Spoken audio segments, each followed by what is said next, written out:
বিয়ের আগের রাত্রে বাড়ি থেকে পালিয়ে গিয়েছে বিয়ের কনে। ঘটনাটা উপস্থিত আত্মীয়দের কানে পৌঁছাতেই হুলস্থুল লেগে গেল।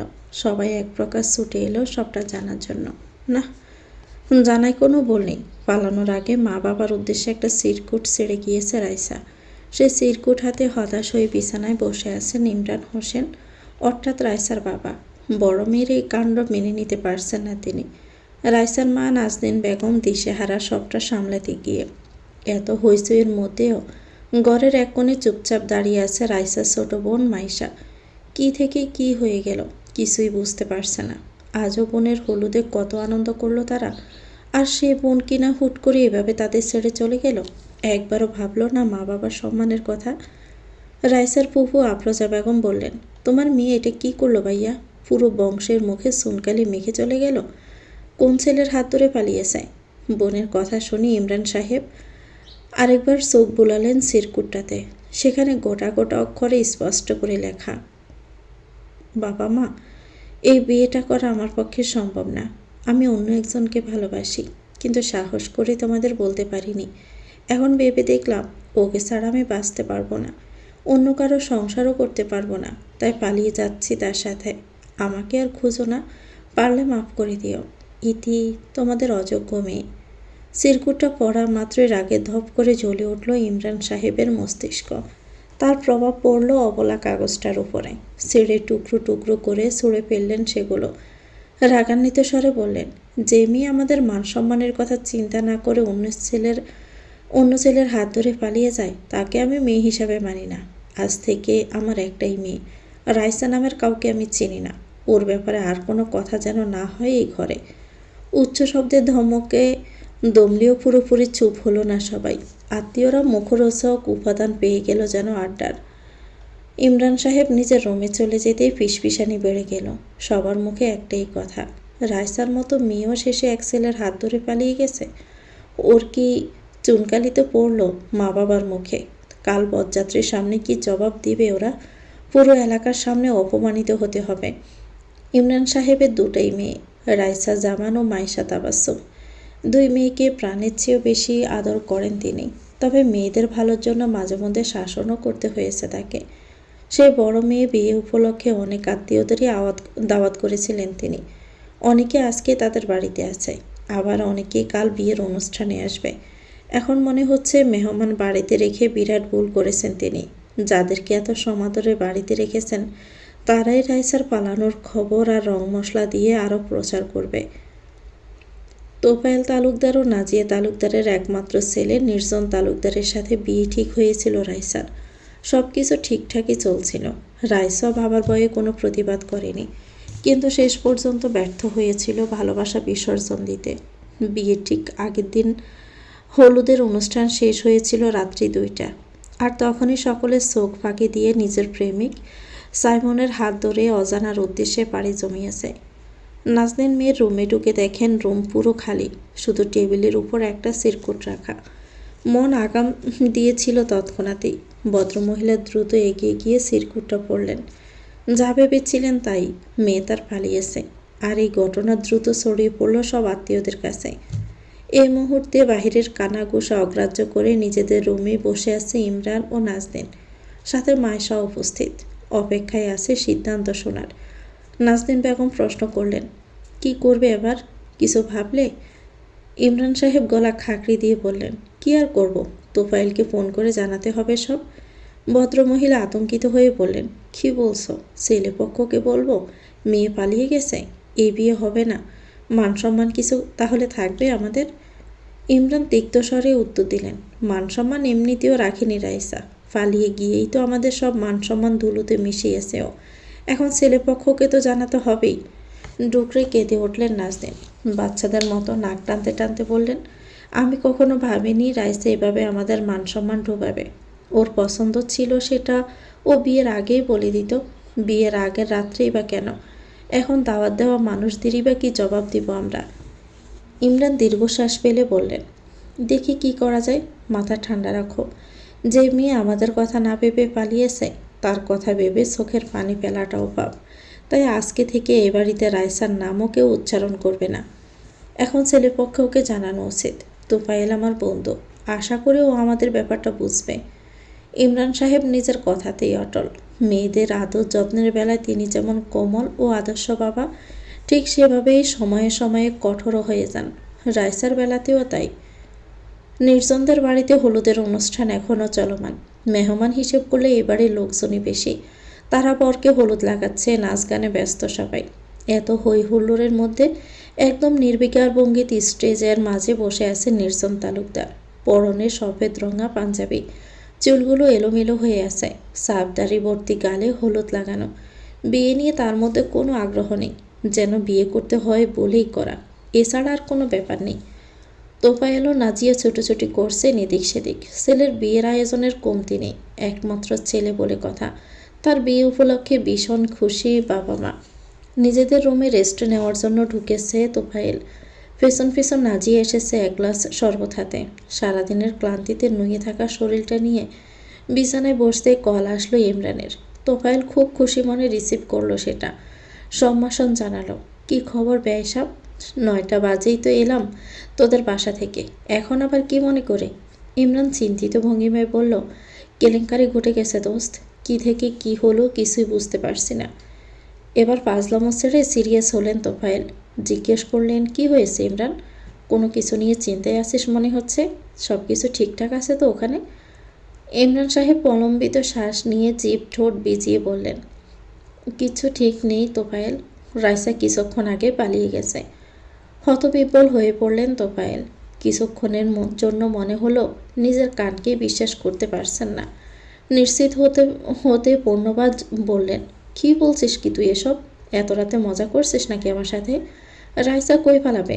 4-5 ঘন্টা আগেই তো ওকে হলুদ লাগিয়ে ফিরলাম আমরা, আর বলছিস এখন পালিয়ে গেছে? এগুলো কোনো মজা করার টপিক না ইমরান। ইমরান প্রতিবাদ করলেন, আমি মজা করছি না রে ভাই। নিজের মেয়ের পালিয়ে যাওয়া নিয়ে মজা করব? এত বুদ্ধিহীন বাপ মনে হয় আমাকে? এবার আর কথার পিঠে কথা খুঁজে পেলেন না তোফায়েল। চূড়ান্ত বিস্ময় নিয়ে বললেন, তার মানে রাইসা সত্যি সত্যি পালিয়ে গেছে? এবার ওদের বিয়েটা?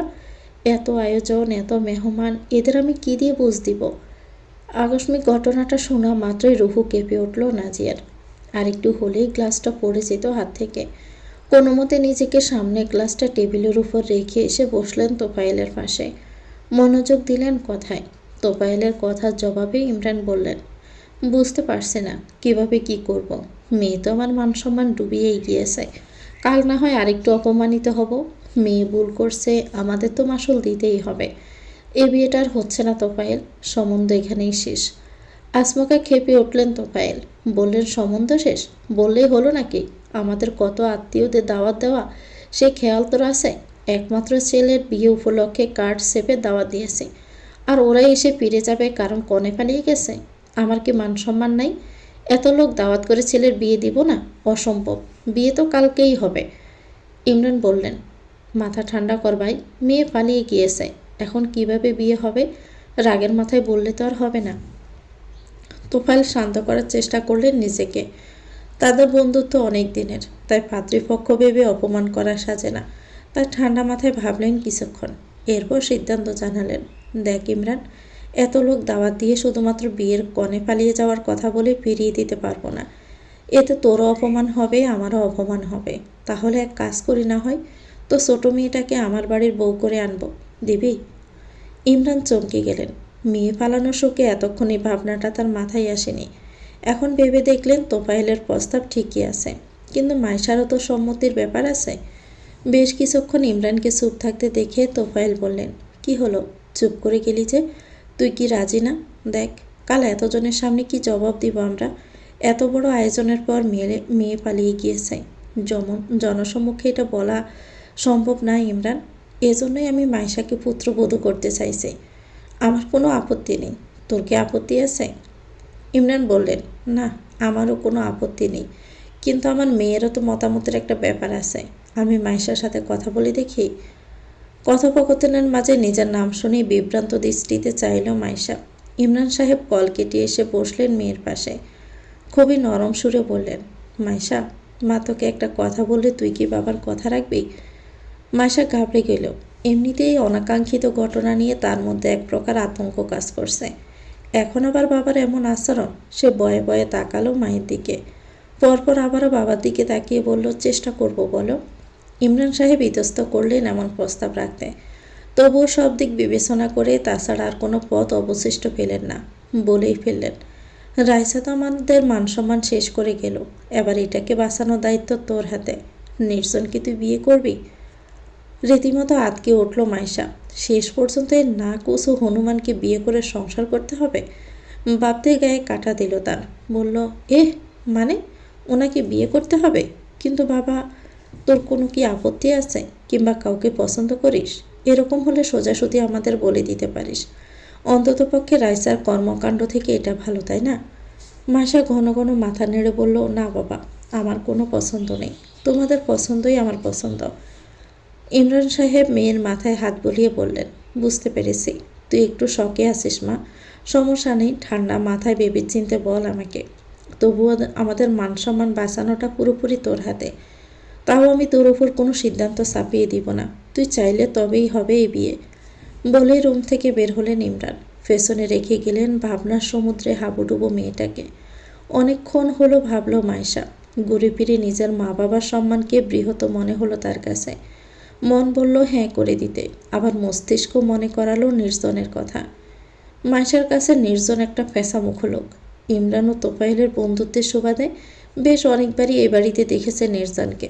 নির্জন হলো ইমরান সাহেবের বেশ পছন্দের ও আদরের।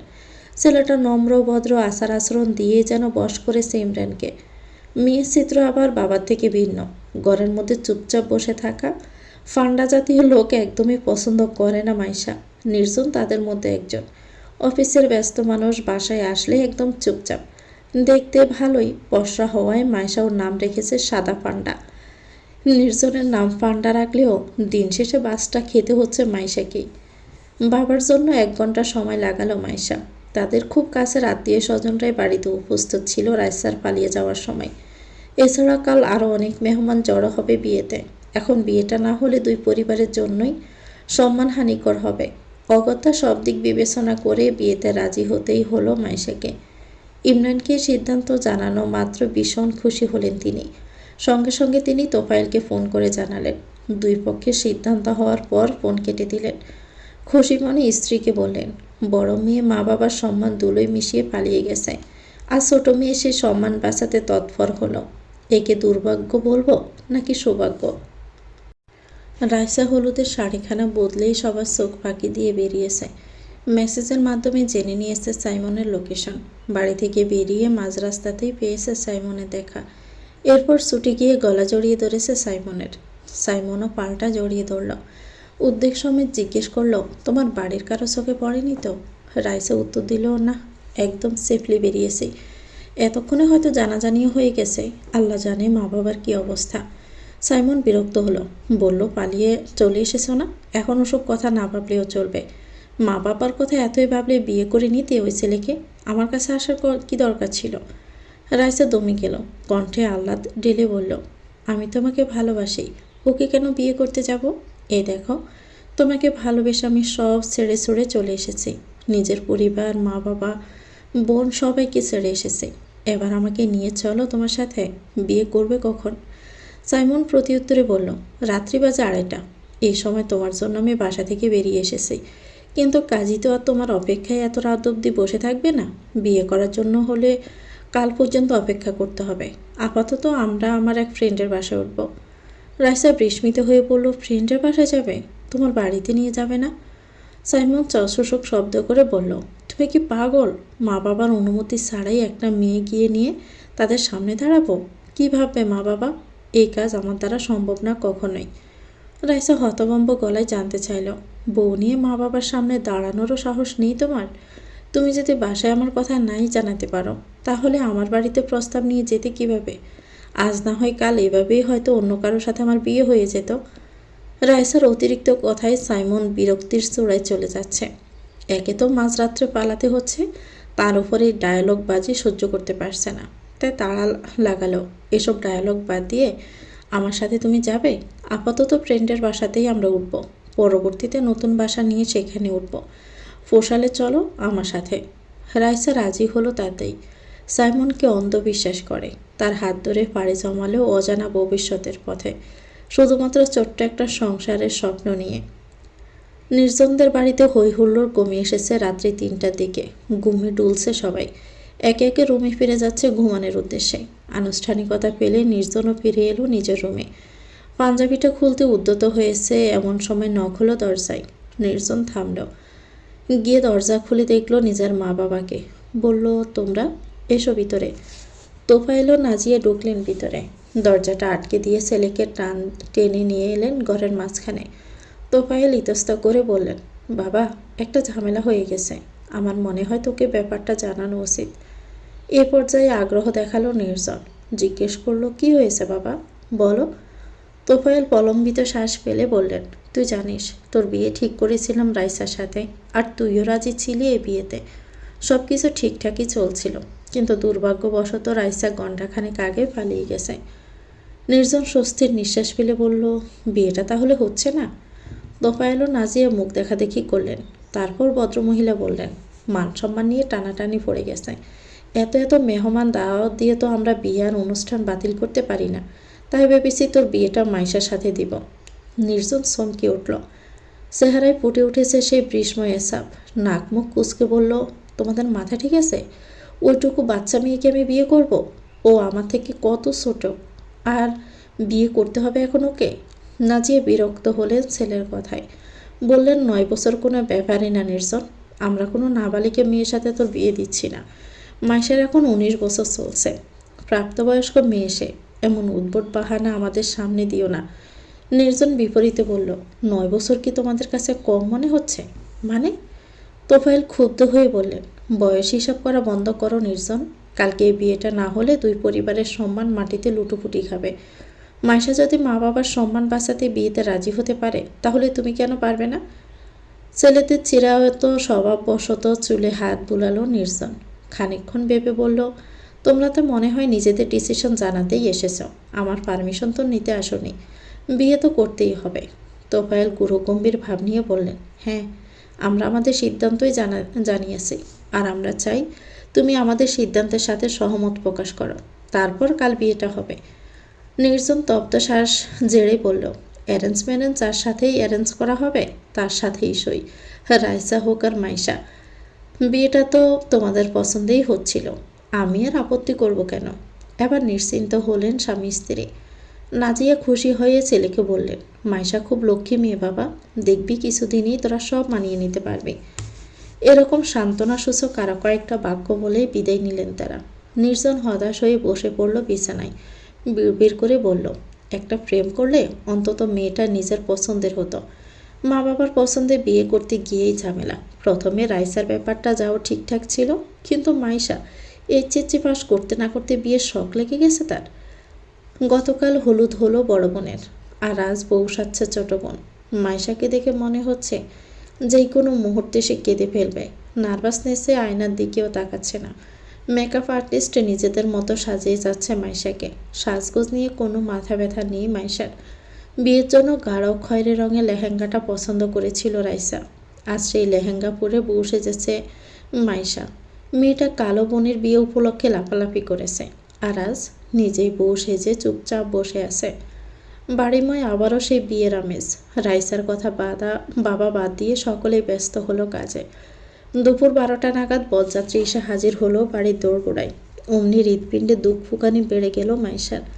গতকাল পরিকল্পনা করেছিল বরপক্ষের সামনে সে গেট ধরবে, বরের থেকে একটা ভালো অ্যামাউন্টের সালামি নিবে, কিন্তু আজ লোকটা তারই বর হতে যাচ্ছে। তার বোনের একটা ভুলের মাসুল দিতে হচ্ছে তাকে। আয়োজন হিসাবে বরযাত্রীতেও লোক এসেছে। ইমরান সাহেব ও নাজদিন ভীষণ ব্যস্ত তাদের আপ্যায়নে। দেখি কে বলবে মাত্র গতকালই তাদের মেয়ে পালিয়েছে। তারা হাসি মুখে সমাদর করছেন অতিথিদের। মাইশা নিজের রুমেই বসেছিল। খাওয়া দাওয়ার পাট চুকতে ওকে স্টেজে আনা হলো। তাদের ডুপ্লেক্স বাড়ির ছাদে বড় করে স্টেজ সাজানো হয়েছে, মাঝখানে পর্দা দেওয়া। তার এক পাশে বর, অন্য পাশে কনে। নির্জন আগে থেকে উপস্থিত সেখানে। আর মধ্যে বিয়ে নিয়ে বিশেষ কোনো প্রতিক্রিয়া নেই। কাজী কবুল বলতে বললে বলবে, সাইন করতে বললে করবে, ব্যাস কাজ শেষ। মাইশার কাজিনটাকে বড়সড় ঘোমটা দিয়ে নিয়ে এসেছে স্টেজে। সেখানে বসতে মাইশার অবস্থা আরও খারাপ হলো। রীতিমতো হাত পা কাঁপাকাঁপি শুরু হয়ে গেছে। দুশ্চিন্তায় গলা শুকিয়ে কাটকাট, দু হাতের তালু গসতে গসতে ডুব গিলছে বারবার। এরই মধ্যে ঘোমটাও পর্দার আড়াল থেকে নির্জনের দিকে এক পলক চাইল মাইশা। সাদা পান্ডা এখনো পান্ডাদের মতোই বসে আছে, কোনো হেলদোল নেই। মনেই হচ্ছে না হবু বউকে বিন্দু মাত্র পাত্তা দিচ্ছে সে। মাইশার কান্না পেয়েছে, তবু ঠোঁট কামড়ে অশ্রু সংবরণ করে বসে রইল সেখানে। কাজী এসে বসলো তার পাশে। যখনই মাইশাকে কবুল বলতে বলা হলো, তৎক্ষণাৎই যেন হৃদয় ভেঙে ছড়ে আরও বেশি করে কান্না পেল তার। নিজেকে সামলানো সম্ভব হলো না, নিঃশব্দে কেঁদে ফেলল। ওর কাজী নিশিতা সান্ত্বনা দিতে ওর কাঁধে হাত রাখল, সাহস জোগালো। তারপর ধীরে সুস্থে সময় লাগিয়ে 3 বার কবুল বলল মাইশা। সাইন করে দিল কাবিননামায়। মাইশার কবুল বলতে যতক্ষণ সময় নিয়েছে, নির্জন তার অর্ধেকও ব্যয় করেনি। নিয়ম মতো কাজের যা যা বলার ছিল বলেছে। পরপর কবুল বলতে বললে সেটাও স্বাভাবিকভাবেই বলেছে। কাবিননামা নির্জনের সাইন করা মাত্রই আলহামদুলিল্লাহ ধ্বনিতে মুখরিত হলো সেখানকার পরিবেশ। সাথে সরে গেল দুইজনের মাঝের পর্দাটাও। মিষ্টির হিড়িক পড়ল সঙ্গে সঙ্গে। সকল ঝামেলা পেরিয়ে সম্পন্ন হলো নির্জন মাইশার বিবাহ। মাইশা এখনও যেন ঘোরের মধ্যে আছে, বিশ্বাসই করতে পারছে না কাল পর্যন্ত যাকে দুলাভাই বলার প্রস্তুতি নিচ্ছিল, এখন তারই বউ হয়ে বসে আছে। কিন্তু লোকটা বোধহয় এখন পর্যন্ত তাকে ভালো করে দেখেও নি। অবশ্য দেখবেই বা কেন, বিয়েটা তো আর রাইসার সাথে হয়নি। বাবার বাড়িতে রাজকন্যা হয়ে থাকার সময়টা হুট করেই শেষ হয়ে গেল। এত দ্রুত অনাকাঙ্ক্ষিত বিয়েটা মাইশার ধারণারও বাইরে ছিল। বিদায়ের মুহূর্তে নিজের কান্নাগুলো আর আটকানোর চেষ্টা করল না সে। মা বাবাকে জড়িয়ে ধরে খুব কাঁদল। নাজনীনও কেঁদেছেন।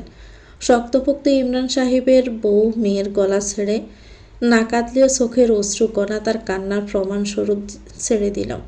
তাদের দুটো মেয়েই বাবার বাড়ি ছেড়েছে। বাড়িটা মাতিয়ে রাখার মতো মানুষগুলো আর নেই। এখন বাড়িটাকেও শূন্য শূন্য মনে হবে। মেয়ে বিদায়ের পর তাদের শূন্যতা যেন কোনো কিছু দিয়েই কাটার নয়। তোফায়েল সাহেব বন্ধুকে সান্ত্বনা দিয়ে বললেন, চিন্তা করিস না ভাই, আমার ঘরে কোনো মেয়ে নেই। তোর মেয়েকে আমি নিজের মেয়ের মতো করেই রাখবো।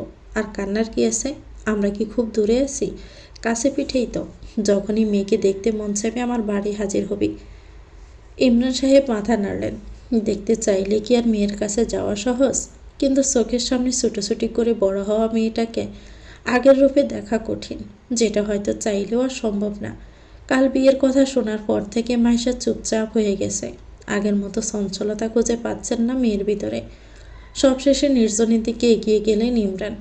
তার দুখানা হাত ধরে বললেন, বাবা, আমার মেয়েটাকে আমি অনেক আদরে বড় করেছি, একটু ওর খেয়াল রেখো। নির্জন প্রতি উত্তরে বলল, এভাবে বলবেন না আঙ্কেল, আমি অবশ্যই খেয়াল রাখার চেষ্টা করব। আর মা বাবা তো মাইশাকে অনেক আদর করে। আমাদের বাড়িতে মাইশার কোনো সমস্যাই হবে না। নির্জনের এই কথায় ইমরান সাহেব সন্তুষ্ট হলেন। যাক, অন্তত এক মেয়ের জায়গায় অন্য মেয়ে দেওয়াতে নির্জন রেগে নেই। ওনার বিশ্বাস একসাথে থাকলে মাইশা ঠিকই সবার সাথে মানিয়ে নিতে পারবে। ইমরান খুশি হলেও তোফায়েল বিরক্ত হলো। বউয়ের কানের কাছে ফিসফিসিয়ে বললেন, শোনো তোমার ছেলের কথা। মা বাবা মাইশাকে আদর করে, তাই ও আমাদের বাড়িতে ভালো থাকবে। বউ তোর, তো দায়িত্ব তো তোর নেওয়া উচিত, তাই না?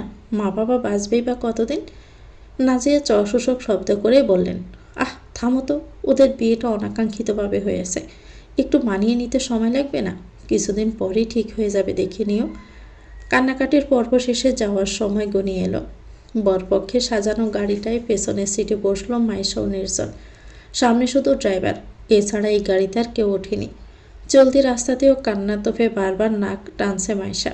নির্জন কিছুই বলছে না, কিন্তু চেষ্টা করিও বেশিক্ষণ নির্বিকার থাকতে পারল না। ড্রাইভারকে বলল সামনে থেকে টিস্যু বক্সটা দিতে।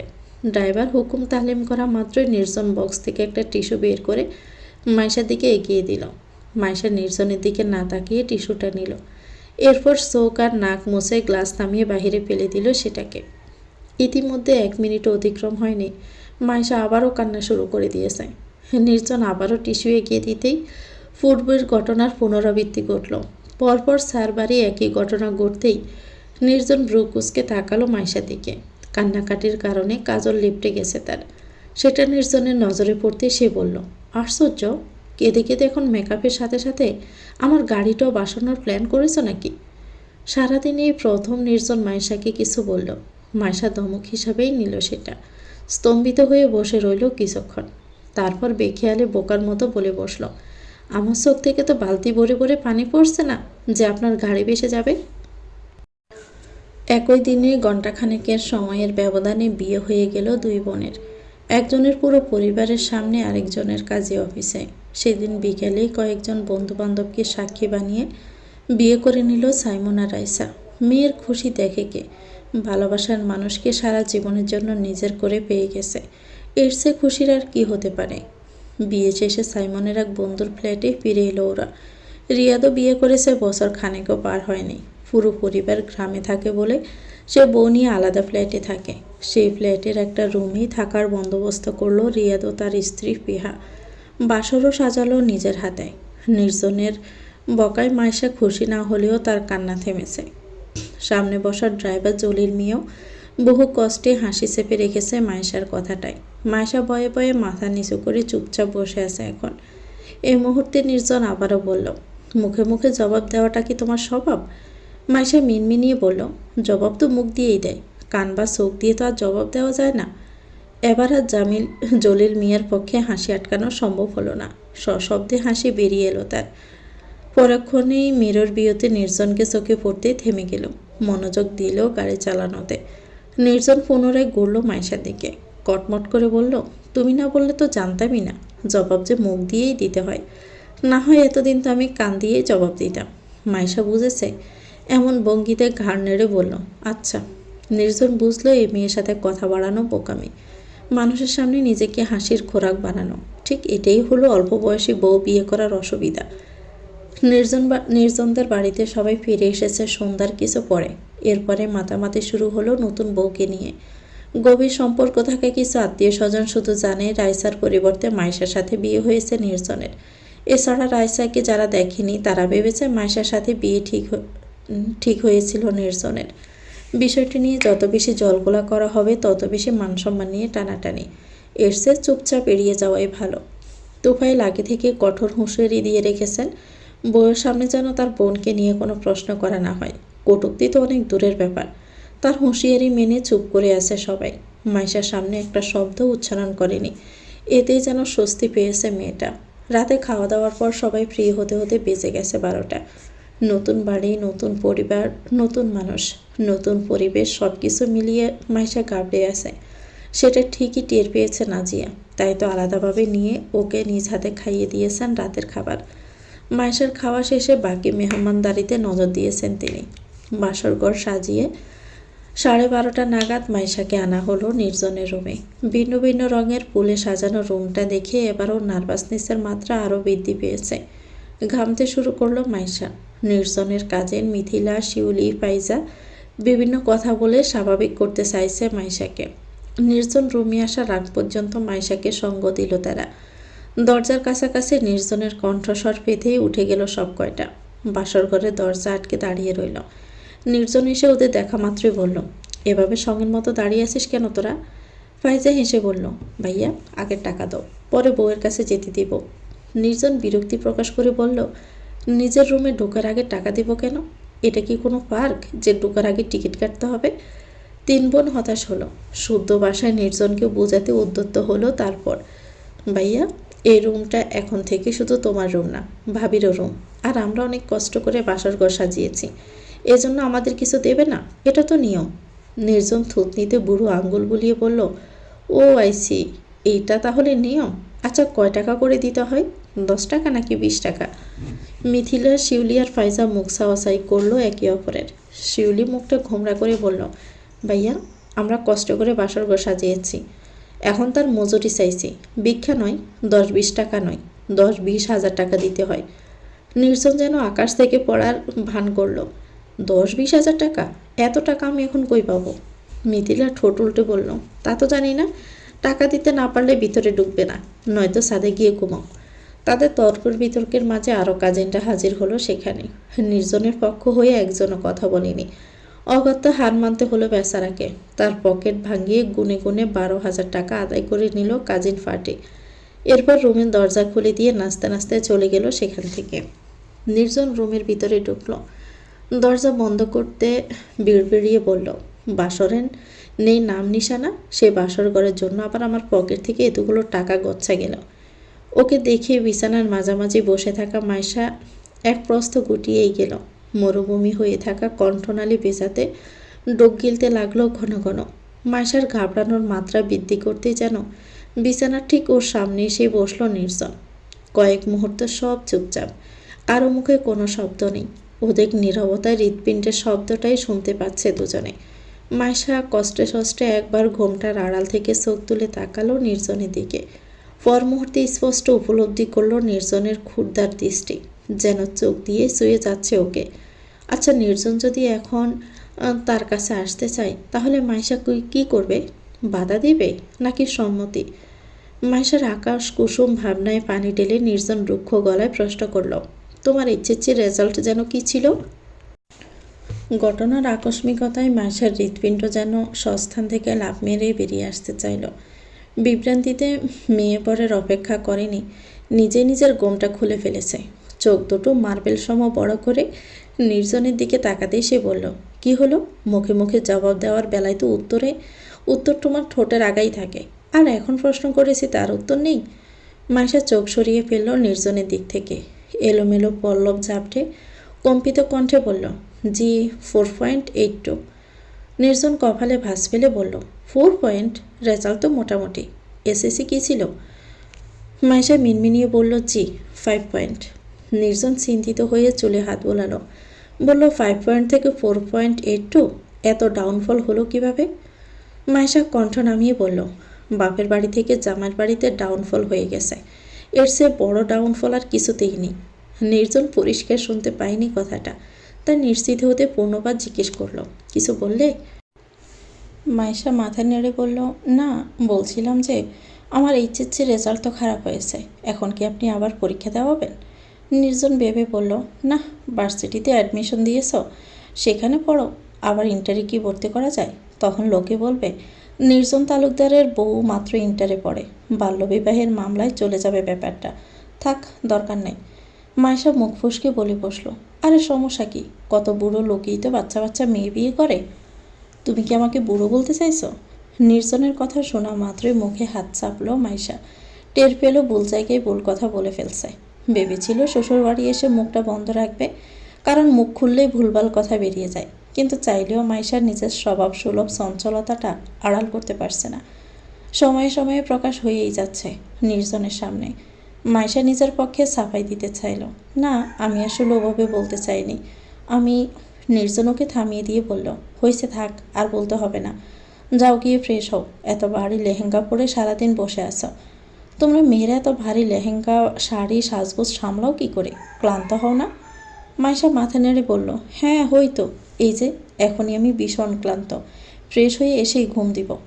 নির্জন বিছানা ছেড়ে উঠে দাঁড়িয়ে বলল, আচ্ছা নামো, এসো, আমি হেল্প করছি। বাড়ি লেহেঙ্গাটা সামলে নামতে গিয়ে কসরত করতে হচ্ছিল মাইশার। নির্জন সামলে নিল সেটা, গুছিয়ে নামতে সাহায্য করলো ওকে। এরপর মাইশা গিয়ে ড্রেসিং টেবিলের সামনে বসলো গায়ের গহনাগুলো খুলে রাখতে। সেগুলো খোলা হতেই বিপদ ঘটল চুলের ক্লিপ খুলতে গিয়ে। একটা ক্লিপ খোলার সময় একসাথে কয়েকটা চুলে টান পড়ল।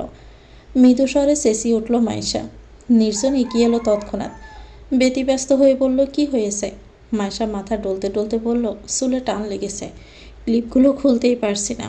নির্জন বলল, চুলের ক্লিপও খুলতে পারো না তুমি? দাও, আমি খুলে দিচ্ছি।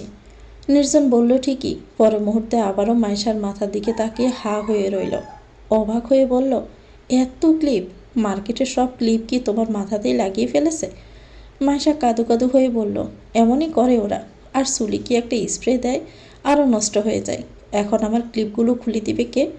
আরে কান্নাকাটি করার কি আছে? বলছি না আমি খুলে দিব। এখন চুপ করে বসে থাকো, একদম নড়বে না। দমক খেয়ে শান্ত পুতুলের ন্যায় বসে রইল মাইশা। মনে মনে ভাবল, আপু ফালি একদম ভালো কাজ করেছে। নির্ঘাত টের পেয়ে গিয়েছিল এই লোকের স্বভাব, এজন্য সাদা পান্ডাকে বিয়ে করেনি, কিন্তু ফাঁসিয়ে তো গিয়েছে আমাকে। আপু পালালেও আমাকে তো সংসার করতেই হবে, আর কথা শুনতে হবে। তার মানে তার মনের ভাবনার আমূল পরিবর্তন ঘটে গেল কয়েক মুহূর্তের ব্যবধানে। আয়নার প্রতিবিম্বে নির্জনের শতভাগ মনোযোগী মুখখানায় অনিমেষে তাকিয়ে রইল মাইশা। কি নিখুঁত যত্ন তার প্রত্যেকটা স্পর্শে। সম্পূর্ণ চেষ্টা যেন মায়েশা ব্যথা না পায়। ধীরে সুস্থে সময় লাগিয়ে সবগুলো ক্লিপ ঘুরল নির্জন। কাজ শেষ হতে স্বস্তির নিঃশ্বাস ফেলে বলল, হয়ে গেছে। এবার এই পাখির বাসার মতো চুলগুলো আশ্রে ঠিক করো। মায়েশা তীক্ষ্ণ কণ্ঠে চেঁচালো, আমার চুল পাখির বাসার মতো? নির্জন নিরুদ্বেগ স্বরে জানালো, হ্যাঁ, আপাতত তো তাই মনে হচ্ছে। আশ্রে ঠিক করো এগুলোকে, আমি গোসল করে আসছি। আর উত্তরের অপেক্ষা করে কে? চুলের ক্লিপ খুলে দিয়েছে, এই তো ঢের। অনেক উপকার করে ফেলেছে বউয়ের। 1 মিনিটও না দাঁড়িয়ে কাপড় চোপড় নিয়ে ঢুকে গেল ওয়াশরুমে। নির্জন যতক্ষণ ওয়াশরুমে রইল, মায়েশা এই সময় নিয়ে চুল আঁচড়ালো। এরপর মায়েশা একটা 3 পিস বের করে অপেক্ষা করতে লাগলো নির্জনের। নির্জন বের হতেও নিজেও ঢুকলো ওয়াশরুমে। গোসলের পর সারাদিনের ক্লান্তিটা যেন আরও বেশি জেঁকে ধরল। হাই তুলতে তুলতে বিছানায় এসে বসলো মায়েশা। নির্জন উপর হয়ে শুয়ে আছে, ঘুমিয়ে গিয়েছে বোধহয়। মায়েশা কোমল কণ্ঠে ডাক দিতে ভুল ধারণা ভাঙল। উঠে বসলো নির্জন, জিজ্ঞেস করলো কি হয়েছে। মায়েশা বলল, আমি কোথায় ঘুমাবো? নির্জন সাবলীলভাবে বলল, স্টোর রুমে। মায়েশার ঘুম উবে গেল। হতবিহ্বল হয়ে বলল, স্টোর রুমে? ওখানে আমি কিভাবে ঘুমাবো? জীবনে তো ঘুমাইনি। নির্জন প্রতিউত্তরে বলল, আমার বিছানাটা যথেষ্ট বড় আছে মায়েশা, 2 জনের জায়গা হয়ে যাবে। তুমি ওই পাশে ঘুমাতে পারো।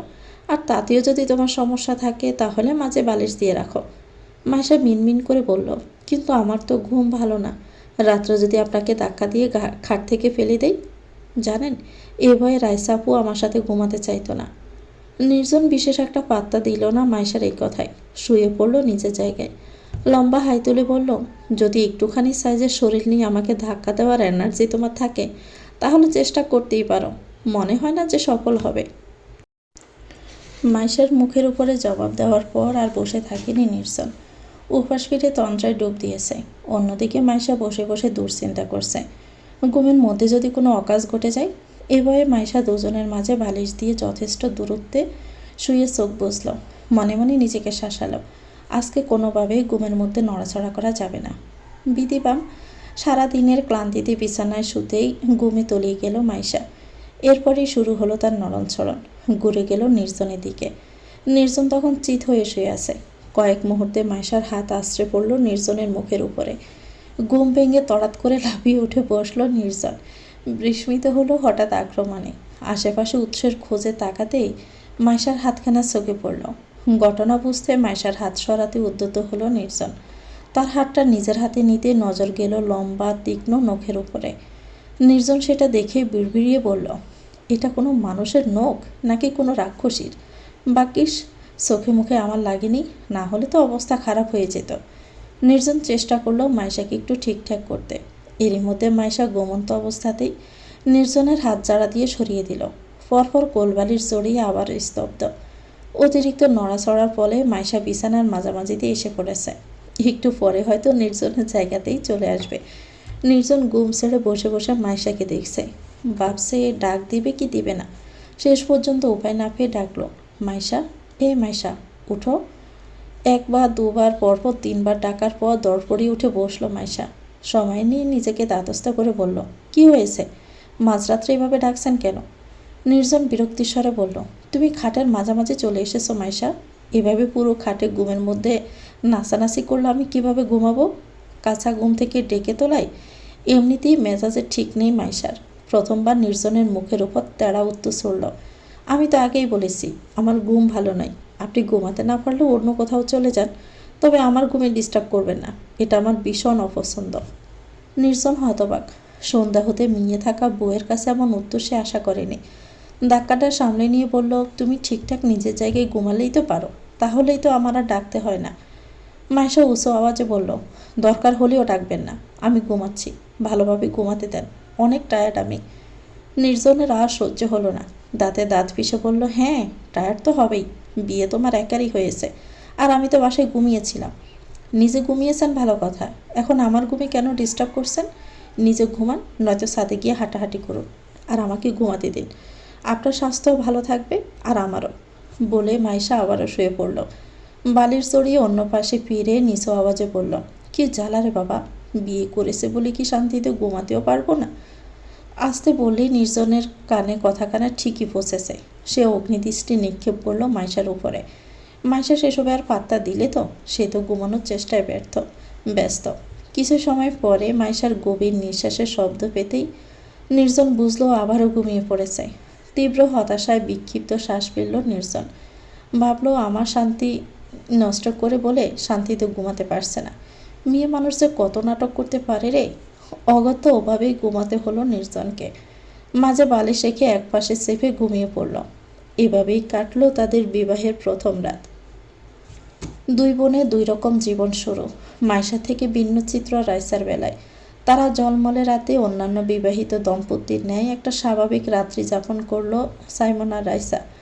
প্রেমিক যুগলের একে অপরকে কাছে পাওয়ার অকৃত্রিম টান, ভালোবাসার মানুষের জীবনসঙ্গী হওয়ার বিচিত্র সুখ ও আনন্দ পরিপূর্ণ রাইসার মন। পরদিন সকালবেলা উঠেই গোসল সেরে রুম থেকে বের হলো রাইসা। ফিহা তখন নাস্তা বানানোর জন্য রান্নাঘরে ঢুকেছে। সদ্য স্নান রাইসার মুখটা দেখে মুচকি হাসল সে। বলল, শুভ সকাল রাইসা, ঘুম ভালো হয়েছে তো? লজ্জায় মাথা নুয়ে ফেলল রাইসা। উত্তর দেওয়ার প্রয়োজন বোধ করল না। ফিহার সাথে রান্নাঘরে ঢুকে বলল, শুভ সকাল, কোনো হেল্প লাগলে বলো, আমি করে দিই। প্রিয় প্রতি উত্তরে বলল, আরে থাক থাক, তুমি নতুন বউ, এত কাজ দেখাতে হবে না, আমিই করে নিচ্ছি।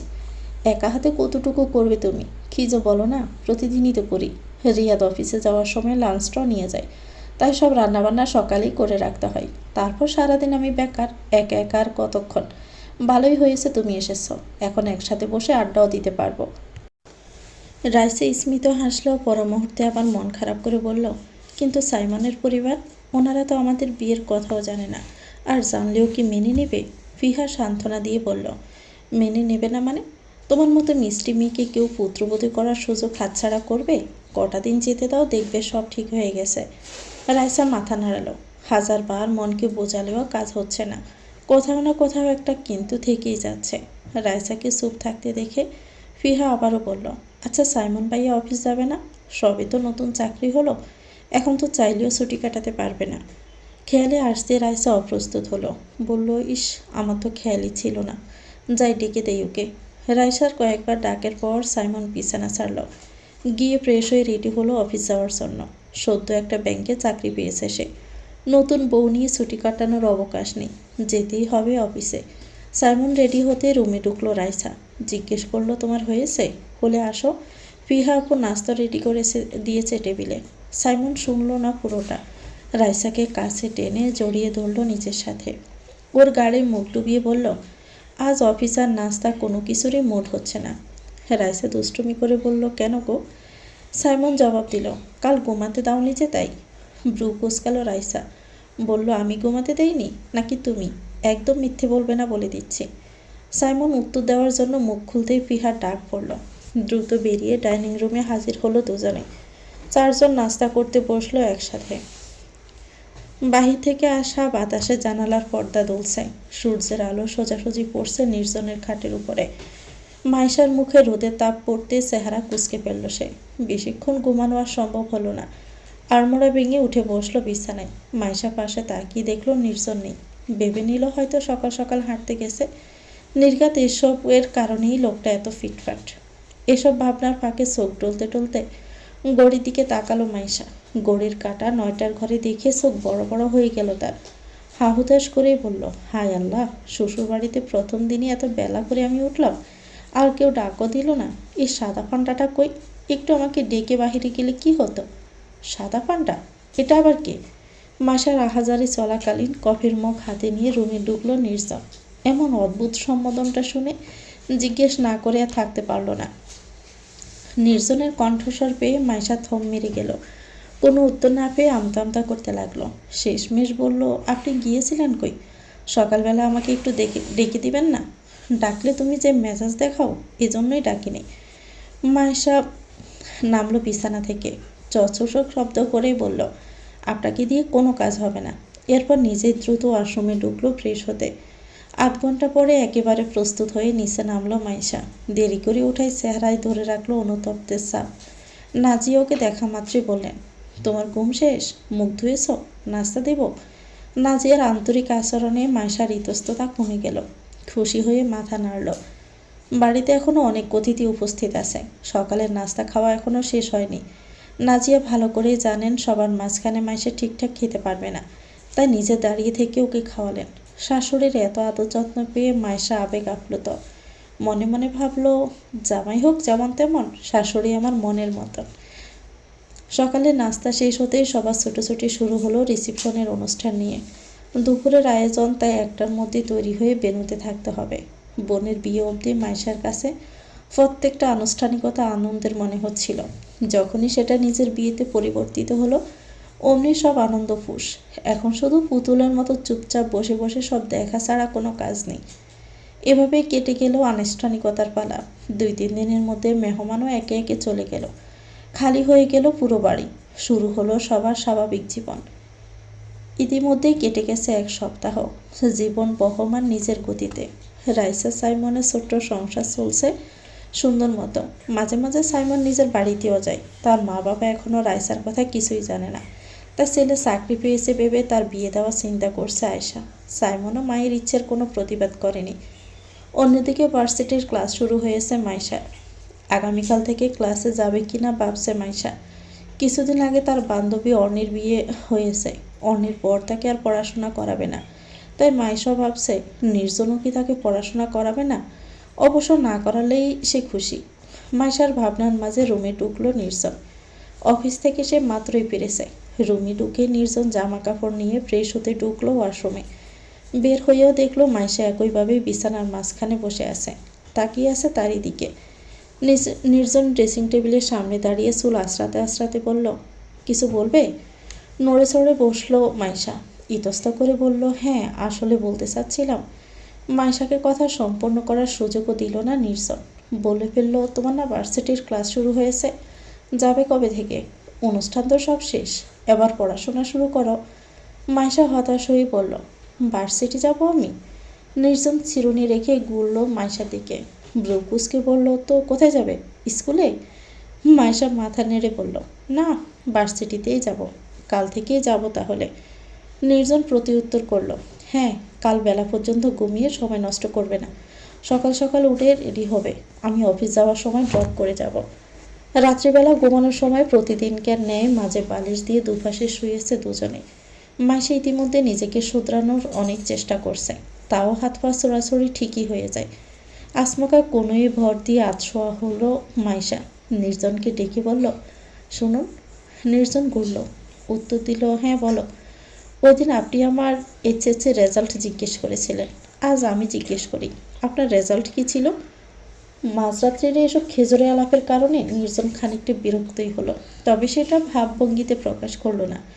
ভালোভাবেই উত্তর দিল, 5 পয়েন্ট। কেন? মাইশা নাক সিটকে বলল, অনলি 5 পয়েন্ট? গোল্ডেন ফান নেই? নির্জনের ভাবাবেগ হলো না, বলল, না, A+ এসেছে, গোল্ডেন আসেনি।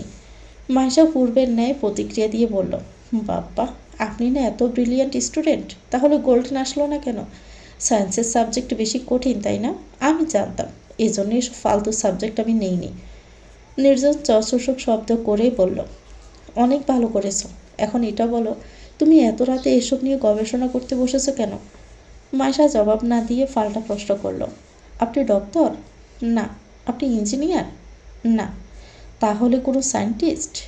এই পর্যায়ে নির্জন বিরক্তি চাপা দিয়ে পারল না, সোজা উঠে বসে ধমক দিল, এমন যুক্তিহীন প্রশ্ন কেন করছো? যেন তুমি জানোই না আমি কি করি। মাইশা নিজের পক্ষে সাফাই দিল, না না, সেরকম কিছু না। আমি তো জানি আপনি ফ্যামিলি বিজনেস সামলান। আমার কথা হচ্ছে, যদি আপনার ফ্যামিলি বিজনেসে ঢোকার ছিল, তাহলে সায়েন্সে পড়ে এত ভালো রেজাল্ট করে লাভটা কি হলো? ডক্টর, ইঞ্জিনিয়ার, সায়েন্টিস্ট কিছুই হতে পারলেন না। শেষের কথাটায় আফসোস জোরে জোরে পড়ল মাইশার কণ্ঠস্বরে। নির্জন একটা দীর্ঘশ্বাস ফেলে বলল, তোমার মতো তোমার যুক্তিগুলিও বেতাল। মাইশা চেঁচিয়ে বলল, আপনি আমাকে বেতাল বললেন? নির্জন অবলীলায় বলে দিল, যে মানুষের ঘুমের পর হাত কই থাকে, পা কই থাকে, ও নিজেই কই থাকে সেটাই জানে না, তাকে আবার বেতাল ছাড়া কি বলবো? হ্যাঁ। মিষ্টি রোদ্দুর ঘরে প্রবেশ করছে জানালা গলে, সাথে সকালে স্নিগ্ধ বাতাস। আরামে গায়ের কাঁথা আরেকটু টেনে নিয়ে নিদ্রায় ডুবলো মাইশা।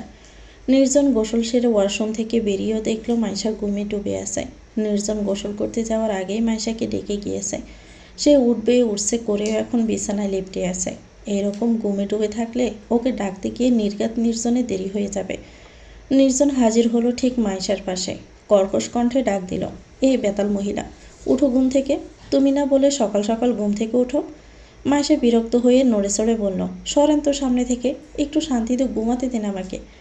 নির্জন তীক্ষ্ণ নজরে চেয়ে রইল কিছুক্ষণ, তবে ডাকতে গিয়ে সময় নষ্ট করল না। বেড সাইডের টেবিলে রাখা এক গ্লাস পানি নিয়ে সোজা ঢেলে দিল মাইশার মুখে। দয়া মায়া করল না একটুও। দরপড়িয়ে উঠে বসল মাইশা। আকস্মিক আক্রমণ সামলাতে বেশ বেগ পেতে হলো তাকে। মিনিট খানেক পর চোখ মুখ মুছে লম্বা শ্বাস নিয়ে তাকালো নির্জনের দিকে। কটমট করে বলল, সমস্যা কি? পানি কি বেশি হয়ে গেছে যে সাত সকালে আমার মাথায় ডালতে এসেছেন? নির্জন প্রতি উত্তরে বলল, তুমি না আজ ভার্সিটিতে যাবে? এভাবে ঘুমিয়ে ঘুমিয়ে যাবে নাকি স্বপ্নের মধ্যে অলরেডি ক্লাস করে চলে এসেছো? আমার ক্লাস আমি করে চলে এসেছি, এবার আপনি গিয়ে ক্লাস করুন। বয়স শেষ, সমস্যা নেই, আজকাল বুড়োদের পড়াশোনারও ব্যবস্থা আছে। মাইশা! নির্জনের চিৎকারে মাইশা থতমত খেয়ে বলল, জি। উল্টাপাল্টা কথা একদম বলবে না, সোজা গিয়ে এখন ফ্রেশ হও। ভালো মেয়ের মতো মাথা নাড়ালো মাইশা। তারপর উঠে গুটি গুটি পায়ে হাঁটা দৌড়ল ফ্রেশ হওয়ার উদ্দেশ্যে। মাইশা নিজের শাশুড়ির কাছেই শুনেছে বউয়ের বয়স কম হওয়ায় নির্জন বিয়েই করতে চাচ্ছিল না। তাদের বয়সের পার্থক্য 9 বছর। এটা নিয়ে নির্জনের গাইগুই মায়েশার একদমই পছন্দ হয়নি, তাই শুরু করেছে বুড়ো বলে খেপানো। অন্যদিকে রাইসা মাইশার থেকে 4 বছরের বড়। সেই হিসেবে মাইশা এখনও অনেকটাই ছোট। পরিস্থিতি চাপে না পড়লে ইমরান সাহেব এত দ্রুত মাইশাকে বিয়ে দিতেন না। মেয়েকে বড় করেছেন আদরে আহ্লাদে। সংসার জ্ঞান এখনও তেমন হয়নি। নাজিয়াও এ নিয়ে কোনো চাপ দেন না। পুত্রবধূকে চলতে দিচ্ছেন নিজের মতো করে। নির্জন সোফায় বসে অপেক্ষা করছে মাইশার খাওয়া শেষ হওয়ার। মেয়ে এখানেও ধীরগতির। নির্জনের খাওয়া শেষ অনেক আগেই। বেশ অনেকটা সময় পরে মাইশার খাওয়া শেষ হতেই এলো নির্জনের কাছে। বলল, আমি রেডি, আবার চলুন। তুমি কাল থেকে সকালে আরও 1 ঘন্টা আগে ঘুম থেকে উঠবে। তোমার খেতে যেই সময় লাগে ততক্ষণ আমি বসে থাকতে পারবো না। নির্জনের প্রশ্নের জবাবে মাইশা নিষ্পাপ স্বরে বলল, কেন? বেশিক্ষণ বসে থাকতে কোমরের সমস্যা হয়? নির্জন রেগে মেগে বেরিয়ে গেল সেখান থেকে। জানে মাইশার প্রশ্নের উত্তর দিলে কথায় কথা বাড়বে। সাধারণত নির্জন কখনোই ড্রাইভার নিয়ে যায় না, সে একাই যথেষ্ট। আজকে আবার সাথে যোগ হয়েছে মাইশা। নির্জনের সম্পূর্ণ মনোযোগ রাস্তাতে। মাইশার মনোযোগ ক্ষণে ক্ষণে নির্জনের উপর পড়ছে। বাহিরে তাকাচ্ছে, আবার একটু পর পর নির্জনের দিকে তাকাচ্ছে। বেশিক্ষণ চুপ থাকা মাইশার ধাতে নেই। কিছু সময় চুপচাপ থেকে একটা প্রসঙ্গ বের করলো খুঁজে। জিজ্ঞেস করলো, আচ্ছা আপনি আমার সাথে এত কম কথা কেন বলেন? বেশি বলা উচিত? তা তুমি বেশি কথা বলতে কিভাবে বোঝাতে চাও? তোমার মতো বেতাল কথাবার্তা বলা উচিত? মাইশা উত্তর দিল না। অপমান বোধ করে মুখটা ঘুরিয়ে নিল নির্জনের দিক থেকে। জানালা দিয়ে বাহিরে তাকিয়ে বিড়বিড়ালো, সারাক্ষণ বেতাল বেতাল বলতে থাকবে। এত বেতাল বেতাল করলে তোমার মাথায় তাল পড়বে, সাদা পান্ডা কোথাকার। নির্জনের ওই ফিসফিসানি শুনে বলেই ফেলল, কিছু বলছো? মাইশা দীর্ঘশ্বাস ফেলে বলল, বলার মতো আছেই বা কি, যা বলি তাতেই তো দোষ। তোমার ভার্সিটি এসে গেছে, নামো। ভাবনার তালে মাইশা এতক্ষণ খেয়ালই করেনি। হুঁশে আসতে গাড়ির দরজা খুলে নেমে পড়ল। বিদায় সম্ভাষণও জানালো না নির্জনকে। প্রাঙ্গণে 2 বান্ধবীর দেখা পেতে মুখ ঝামটা মেরে হাঁটা ধরল সামনে। নির্জন বিশেষ একটা পাত্তা দিল না। গাড়ি ছুটিয়ে চলে গেল অফিসের উদ্দেশ্যে। সাথীও তুবা মাইশার 2 বান্ধবী। কলেজে থাকাকালীন ওদের বন্ধুর সংখ্যা আরও বেশি ছিল, কিন্তু একই ভার্সিটিতে চান্স পেয়েছে এই 3 জনই। আর সৌভাগ্যক্রমে রাইসাও এখানেই পড়াশোনা করছে। ভার্সিটির মূল ফটকের বাইরে নির্জনের গাড়ি থেকে মাইশাকে নামতে দেখেছে সাথী। তাই মাইশার কাছে আসা মাত্রই সন্দিহান হয়ে জিজ্ঞেস করলাম, কিরে, কোন ছেলের সাথে এলি তুই? আবার প্রেম করছিস নাকি? মাইশা মুখ বাঁকিয়ে উত্তর দিল, না রে, প্রেম নয়, বিয়ে হয়েছে। আর গাড়ির ভিতরে থাকা মহামান্য আমার জামাই হয়। সাথে যেন আকাশ থেকে পড়ল। বিস্ফোরিত নেত্রে সে বলল, কি বলিস এসব? মজা করছিস আমাদের সাথে? তোর বিয়ে কখন, কিভাবে? মাইশা ঠোঁট উল্টে বলল, এই তো সপ্তাহখানেক আগে হয়েছে। কিভাবে হয়েছে তা আমি নিজেও জানি না, শুধু জানি বিয়ে হয়ে গেছে। তবু এখনও বিশ্বাস করে উঠতে পারেনি। ভেবেছে মাইশা মজা করছে। সে নিশ্চিত হতে বলল, কিন্তু বিয়ে তো আর তোর বড় বোনের ছিল, তাহলে তোর বিয়ে হয় কি করে? আলতু ফালতু কথা বলে বোকা বানানোর চেষ্টা করছিস আমাদের। মাইশা কপাল চাপড়ে বলল, না রে ভাই, আসলে আমার বিয়ে হয়ে গেছে। আপুর বদলে আমার বিয়ে হয়েছে।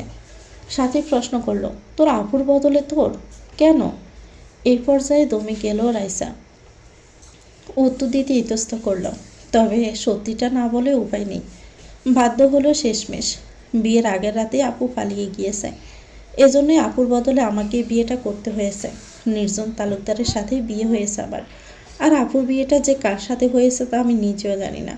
সাথীও তুবা হতভম্ব। বিস্ময় সমেত বলল, তাহলে রাইসা আপু কার সাথে পালালো?